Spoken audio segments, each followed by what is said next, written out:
Bienvenue sur C17 Info, les amis, en direct depuis à La Rochelle, le temple de la boxe, la salle mythique, la salle Gaston Neveur, qui partage deux grands sports ici à La Rochelle, le basket et la boxe depuis des années, depuis des décennies, en compagnie de Charlie Marriott. C'est le grand gala, il y a deux galas dans l'année, c'est le grand gala d'hiver.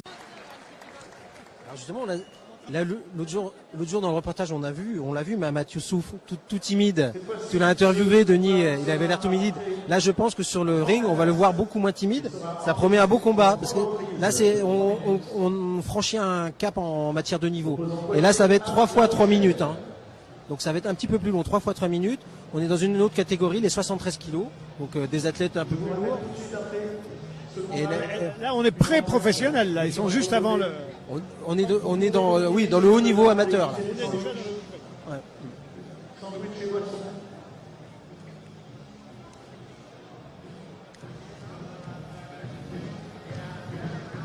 Allez, dans le coin bleu, je vous demande d'accueillir Édouard Bezola Daniel qui nous vient tout droit de Poitiers. Autre catégorie, 73 kilos cette fois. Encore une fois, ce combat sera arbitré en 3 reprises de 3 minutes. Par Franck Lacasse.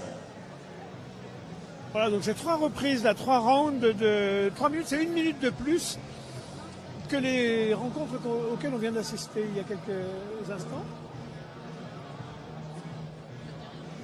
En direct depuis la salle Gaston Neveur à La Rochelle, à l'occasion du grand gala de boxe de fin d'année, à l'initiative du club pugilistique Rochelais, qui met en scène des jeunes de niveau classificatif, mais aussi des professionnels du ring français. Alors, vous voyez là, on quitte les catégories jeunes, et là ils vont boxer sans casque là. Donc c'est là où on est vraiment en pré-professionnel effectivement là.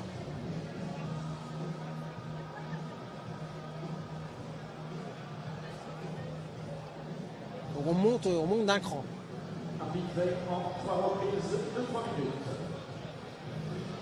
J'incite aussi tous nos amis là, qui nous regardent en direct de regarder aussi les chaussures des boxeurs qui sont quand même elles sont particulières.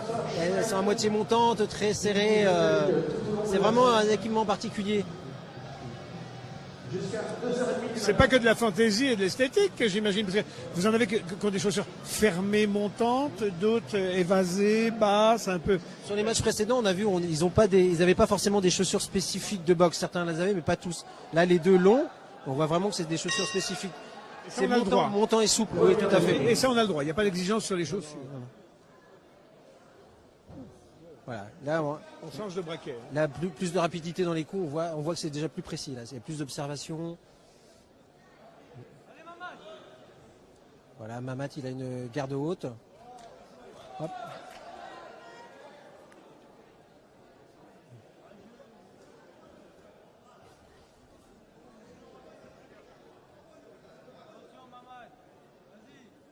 Il y a des supporters dans la salle.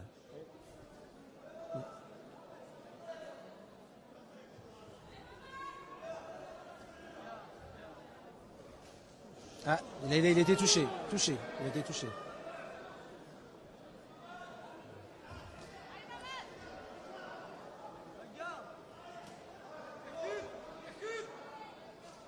Là, en fait, on a l'impression qu'il a touché, mais il a tapé de la garde, donc ça compte pas, ça, en fait.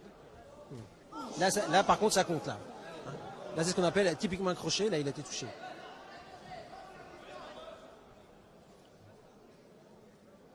Pour l'instant, le poids de 20 est un peu plus précis.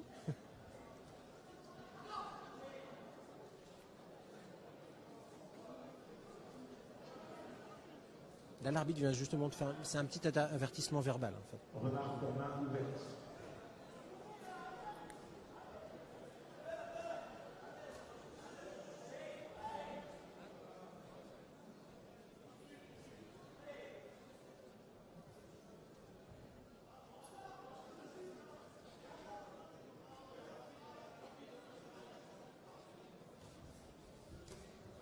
Là, pour l'instant, c'est un travail sur la garde. Pour l'instant, il n'y a pas de coup...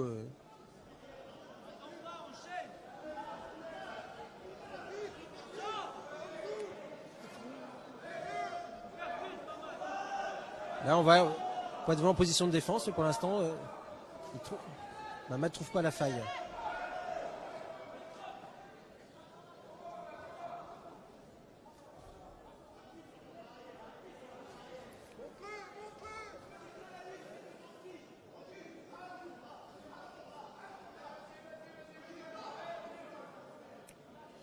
On voit bien qu'on a changé de catégorie, on est sur des choses moins fougueuses, c'est plus technique, c'est plus tactique. De l'observation, on donne des coups dans la garde.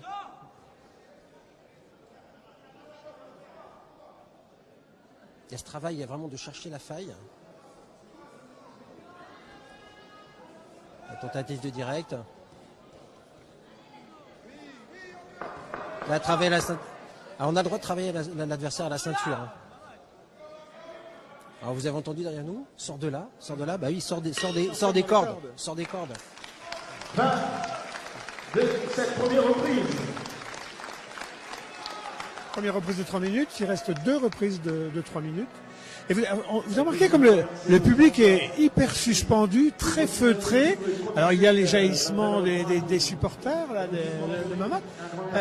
On est loin de ce qu'étaient les salles des années 50. Ça fumait, ça criait, ça hurlait. Oui, mais il y avait aussi... En fait, l'avantage d'avoir ces reprises qui durent quelques minutes, c'est qu'on peut avoir un temps de concentration. Comme on a l'impression de se concentrer avec les boxeurs. Avec eux, on se concentre, on rentre dans le match, et puis après, hop, on relâche tout de suite, on peut discuter. Et effectivement, là, on entend un peu moins d'encouragement. Et c'est vrai que après, c'est un peu comme dans les sports collectifs. Il y a le ton du public qui monte quand on sent qu'il y a un adversaire qui prend le dessus. Il y a un enchaînement, et là, ça accompagne. Là, on n'a pas encore vu vraiment d'enchaînement, donc on n'a pas eu le public qui s'enflamme d'un seul coup sur un enchaînement. Voilà. Deuxième reprise.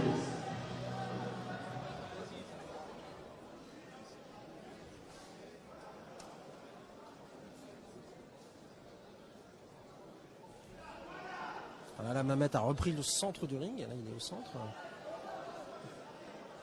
Il a du mal à trouver la faille. Hein. Très bonne garde de défense. Eduardo Zola.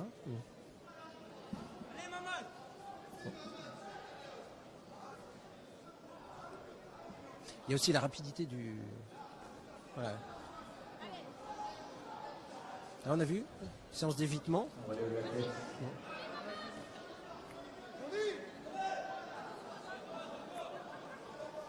Mais c'est bien, il est patient en fait, il attend, il s'affole pas. Ah. Mais il est dans les cordes. Et là, par contre, il est en défense, il est poussé dans les cordes. Ouais.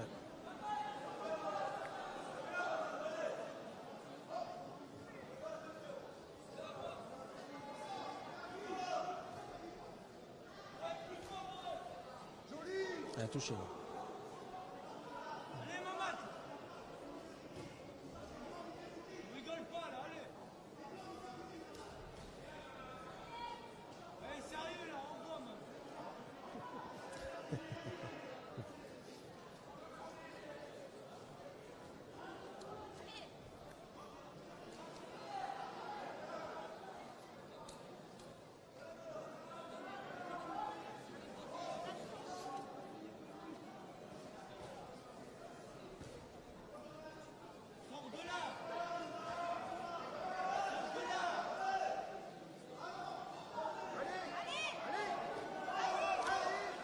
On voit sur cette phase-là un peu plus tactique, c'est tout le travail du jeu de jambes. C'est-à-dire comment on peut positionner, parce que le positionnement des jambes est important pour donner le coup, en fait.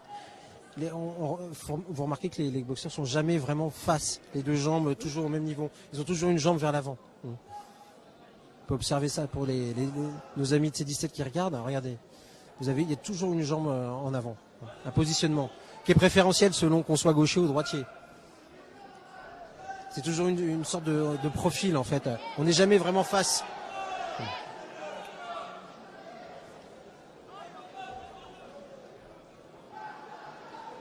Un petit coup de provocation là.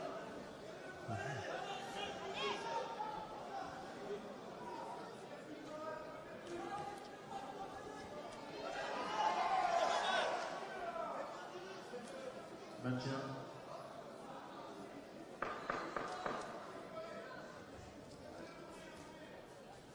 Touché là.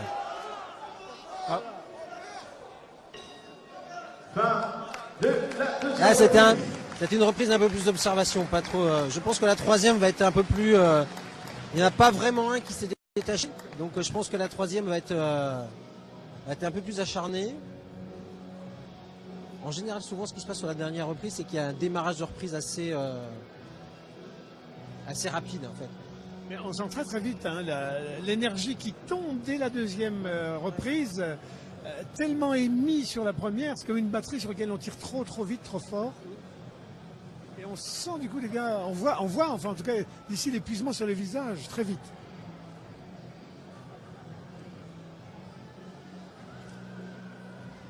C'est vrai que même si on les voit pas forcément tout le temps sautiller, mais ils ont toujours ce placement de jambes, ils sont toujours obligés. Le fait d'être toujours en mouvement, de se placer, c'est quand même, pour ceux qui veulent tester, essayer d'être toujours en mouvement pendant près de 3 minutes. De toujours bouger, d'avoir toujours une jambe en avant. Troisième et dernière reprise. Reprise de 3 minutes. Avant l'entracte et la prochaine rencontre qui opposera du coup des professionnels de très haut niveau.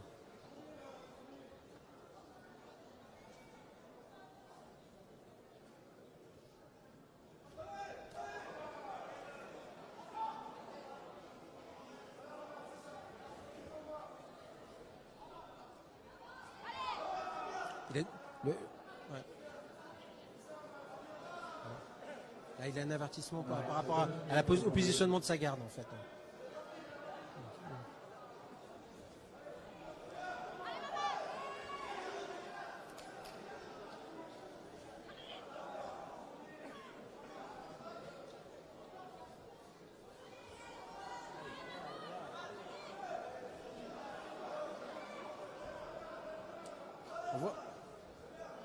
Tactiquement, on voit que le Poitvin, donc qui était en bleu, rappelons-le, en fait, a une sorte de tactique un peu à défense et d'un seul coup Oui, c'est vrai, il se ferme comme un escargot et tout à coup, bing, il se redresse. Hop, ça a failli toucher. En fait, il laisse son adversaire venir à lui. C'est fatigué en coup et il sort.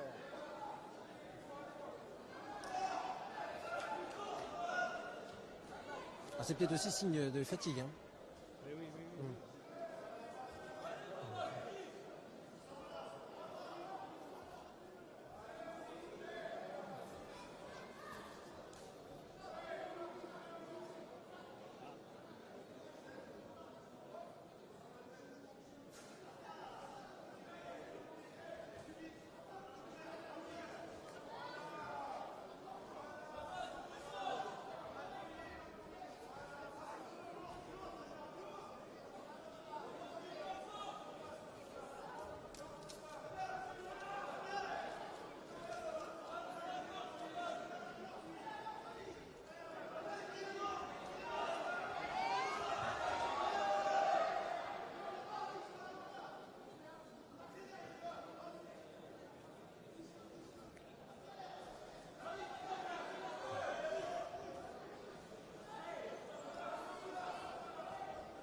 Un peu dans les cordes.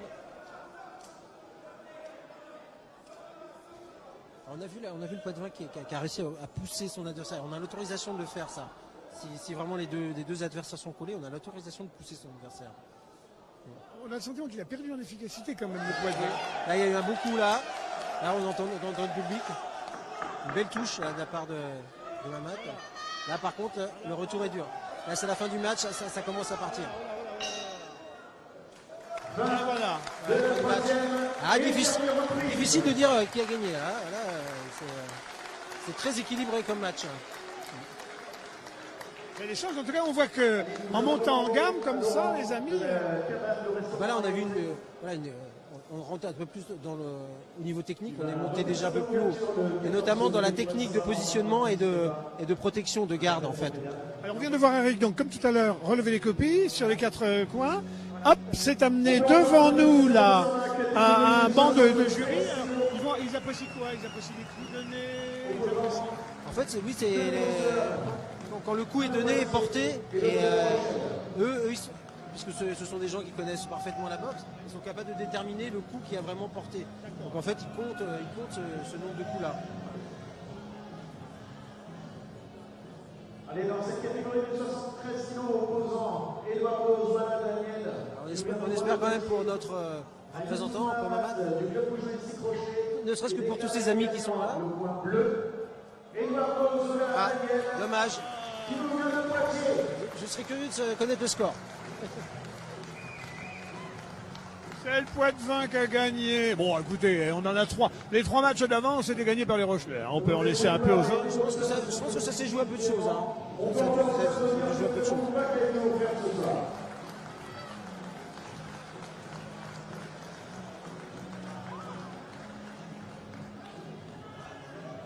Allez, à présent, nous allons passer une petite empreinte. Laurent de la Cabane, le restaurant situé à Étré, qui ouvrira ses portes le